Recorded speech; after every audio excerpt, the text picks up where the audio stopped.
Hey, Anthony here from the Best in the West. We are in San Juan Capistranos in Southern California. Today we're pouring concrete on top of concrete, so I'm going to do the do's and don'ts on that. It's Javier and I. This is a sunken living room, which you could basically do in one day. You could set it up and pour it, but winter's coming and it's slower, so I want to get my guys an extra day if I can. It costs me more, but when it's slower and whatever, you just got to keep them going with whatever you can. So we just did it in 2 days. It took us about an hour and a half to set this up and pour it. You'll see the pour coming up here. They want you by code. They like you to put a moisture barrier down, dowel it in, and rebar, except the significance of it's not really, where's it going to go? It's a slab locked around a footing by a foundation. If that thing moves, you got more problems than to worry about that slab. That means your whole house moved. So we just do it to protocol what they want, but it's not really necessary. I use a 3,000 psi concrete mix in this load. Same mix I always use, except I put fly ash in it because it pumps better actually. And I'm indoors. And when you're indoors pouring on concrete, you got to use an accelerant. I use Polar Set, and there's some keys to that stuff that when you load it, you have to load it super, super butt dry or it doesn't work. And you got to burn it up in the truck while it's driving there. And then you can put a couple gallons in and it'll go. Because when you pour on top of concrete, you're going to have bleed water that you got to deal with. So you want it to heat up with the accelerant and evaporate the bleed water. It worked pretty good. I mean, next time I think I'm going to bring a little shop vac and have Javier bowl float it over towards the door. And I'm going to try and suck some of the water up that way. It wasn't that bad on this one, though. The bleed water dried up pretty good.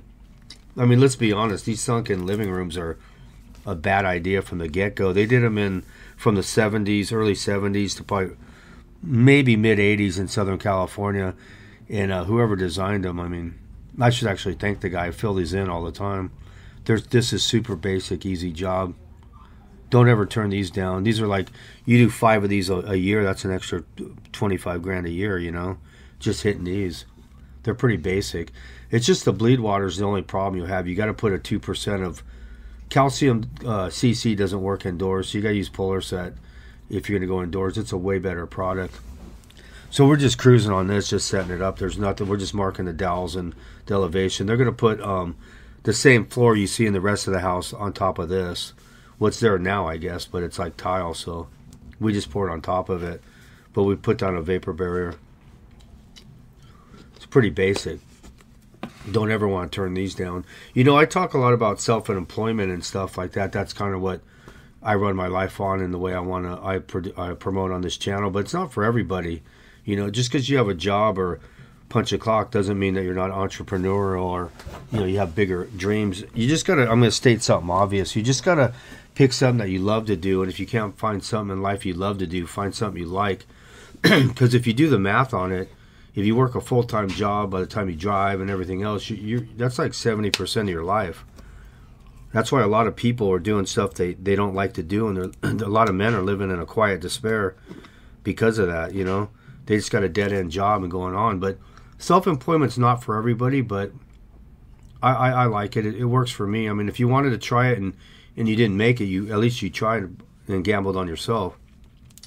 If you know a trade and you're good at it, there's no reason why you couldn't do it for yourself.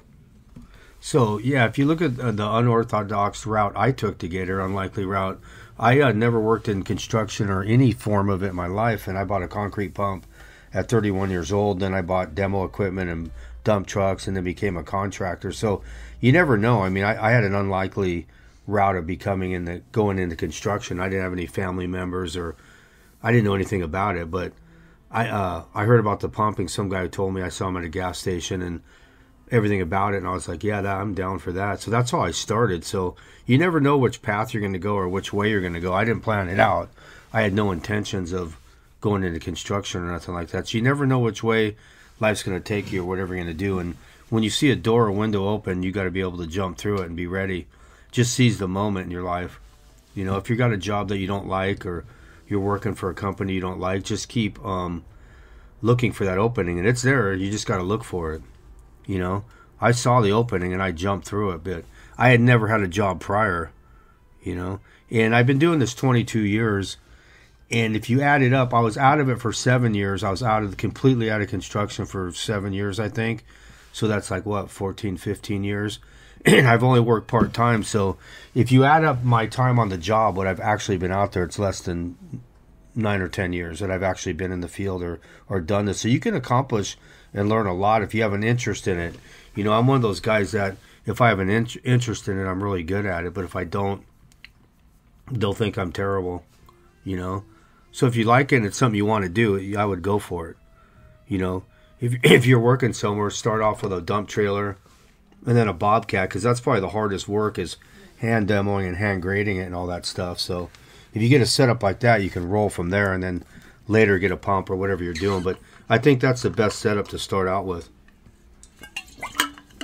Dude, you know, like the saying they say, Rome wasn't built in a day. So if you go out on your own and you're having a wheelbarrow or a jackhammer, at least you're already winning because you're working for yourself, and then you have goals and things to achieve. So, you know, you're trying to get a dump trailer, then you have goals to get a bobcat, then a breaker, and you just keep going from there. And a few years go by and you have a setup and you're making good money, and now you're really independent and you're growing your business as you're known. Like YouTube has built me through the hill. I'm getting known everywhere, and I'm getting known for entryways and stuff like that. So I'm getting a lot of calls for that, but don't bid stuff cheap for an opportunity. I wouldn't do that. So I'm bidding stuff correctly, and I'm bidding all kinds of crazy stuff that I should be putting up here if I get some of it. That'd just be the best stuff up here. Best stuff I put up anyway. So we're going to see from there what I do. But you got to put yourself in a position to give yourself an opportunity. And you got to put yourself in a position to be known and trusted, you know. It's hard to sell and convince somebody that you can do this elaborate stairs. But when they visually see you, it's a no-brainer, basically. I'm bidding one tomorrow that's just, it's epic. It's just unbelievable. If I get it, then, well, you guys will see the video of it. So I'm bidding a lot of them too, but I'm not cheap, and I don't cheapen my worth and what I'm worth. The whole gig to your business is your overhead. So you have to really, really keep an eye on that, of how much you have to come up with each month. And I've got it down to a science now. I mean, I've been guilty of having too much overhead, like that last recession. Just to pay my bills was $20,000 a month without my payroll or none of that stuff, all my insurances, and I got crushed once it slowed down. So I didn't understand gross and net back then. You know, I didn't do business. I'd never owned a business. I was getting work left and right. I was blowing up. I mean, how do you get a guy that's never done anything all of a sudden that's hundreds of thousands of dollars? You know, I see where I went wrong. You know, I don't look back and regret what I did. I mean, it was pretty stupid when I look back at it now, but the younger person me. But you can have two lives in business, the one you learn with and then the one after you learn. That's how it's going to be. That's how it was for me. Maybe people come in more educated or more skilled at business than I was. I wasn't that good at it when I started. I didn't know. I was just picking it up as I went. I was more concentrated on the equipment. I was buying and selling equipment and flipping it. I had a big company with a bunch of dump trucks and just way too much stuff. It was crazy. If you're coming into it to chase the money or think you're going to get rich, I think you're going to be empty, because I had everything and I wasn't happy when I had all that. So it didn't work for me. So now I just cruise, and I'm pretty lighthearted. I just go with the flow.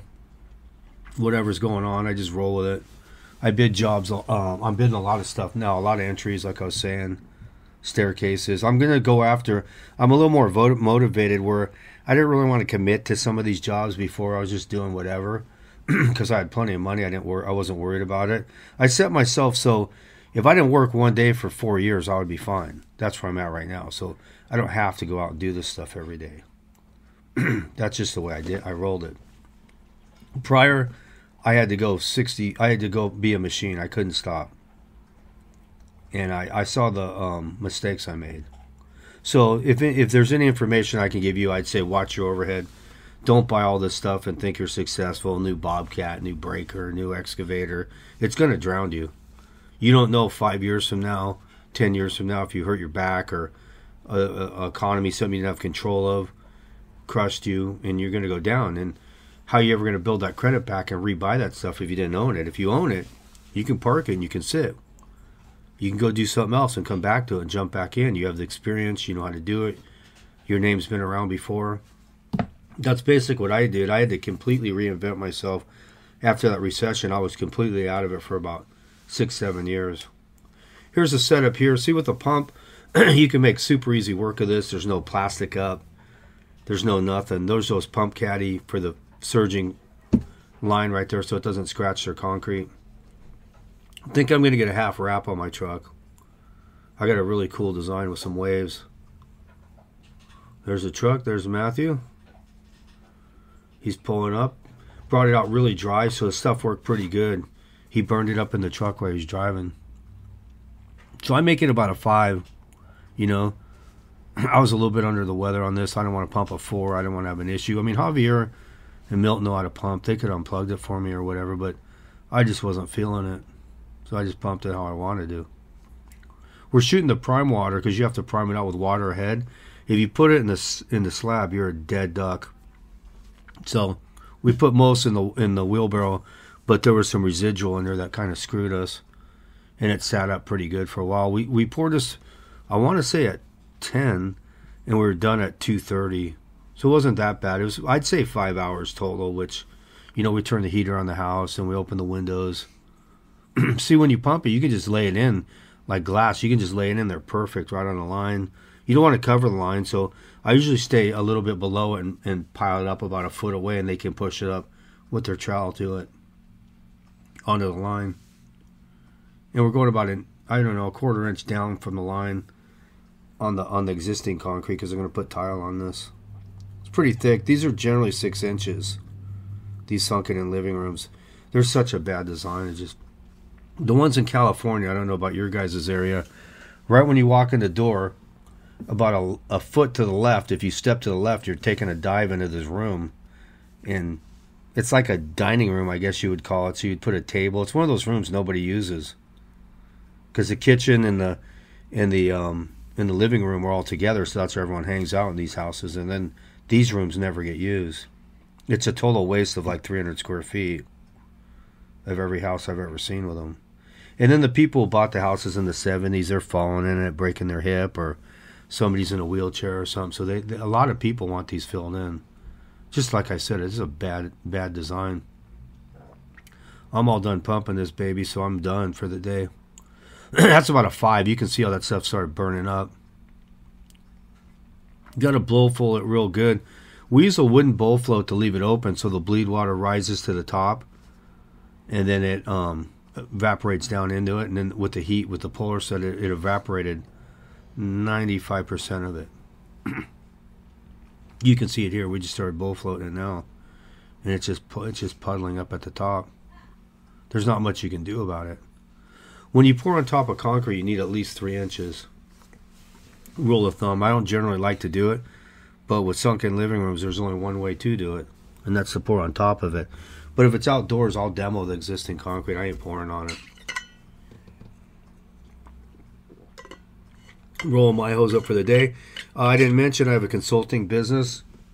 If you want to come pump with me, it's $5,000 a week. If you want to call me on the phone, it's $200 an hour. And Bobcat business, whatever equipment business you have, I could help you with it. So I'm done here for the day. Nice 68, 70 degree day. So you can see it here. It's tightening up pretty good. He's still working it with the bowl float.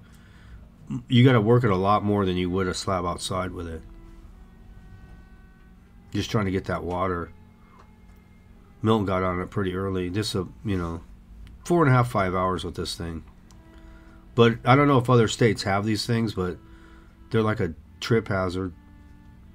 And if you can get a job filling these in, I would implore you to do that. There's no demo. There's the setup's an hour. So he's sealing it up now. We'll see how much water is coming up at the end. But if you want to come to the West Coast Academy, just give me a call. And it's one of the most unique, I don't know if trade school or what you want to call it, that there is. There's nothing like it. The stuff I know and what I could show you. Business-wise, too. Not just pumping and other stuff. I'll show you how to market it. It's tightened up on us here. I got a couple more calls for these, but I don't post them all that I do. I mean, how many times can you voice a sunken living room? I think I have like 5 of them up there, and I've probably done triple that. But I got some entryways and some floating stuff, and my prices are going back up. The slowdown hit me for a couple months, but it's getting pretty good. Thank you very much for watching The Best in the West.